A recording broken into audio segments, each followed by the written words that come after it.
Marso 28, 2013 nang ako ay nabighani sa isang katulad mo. Ang tadhana'y sumang-ayon, pati na ang siyang may kapal. Ikaw ang siyang pinapangarap na tayo ay magtagal. Nagsimula ang lahat nang mapadpad ka sa aming baryo. Ang nasabi sa sarili, ikaw na ang abogado na magtatanggol sa akin tungo sa katotohanan ng aking pagkatao, kilos at kaugalian.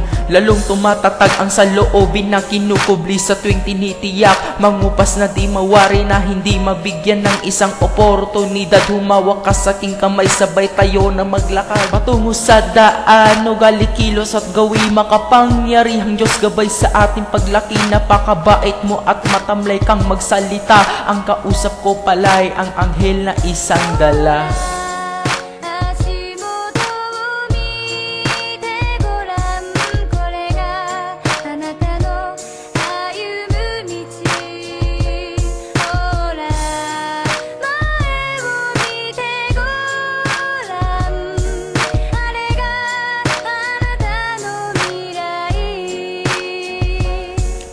At nang ika'y isilang sa Milan sa Italy, bumalik sa ating bansa para sa katumbali. Simula't pagkaalalay sa iyong pagkaanak, hanggang sa nagkadalaga at natutong umiyak. Ang minamahal kita na iyong sasambitin, di ako mawawala, pangako at totoo pa rin. Pero isang taong nagpapahiwatig lamang nito, isa siyang matipuno at taga-kabilang kanto. Kahit hindi man tayo nagkikita nga ng madalas, pero enjoy naman sa text. Number 1 parang alas, hindi naman to dos, hindi naman to tres. Ika'y gagabayan at hindi mai-stress. Kahit dalawin ka ng matinding sakit sa ulo, isang alik ko lang sa bawat angking singgodo. Dahil ako ang siyang gamot at ikaw ang siyang sagot. Mahalin mo lang ako, hindi ka na malulungkot.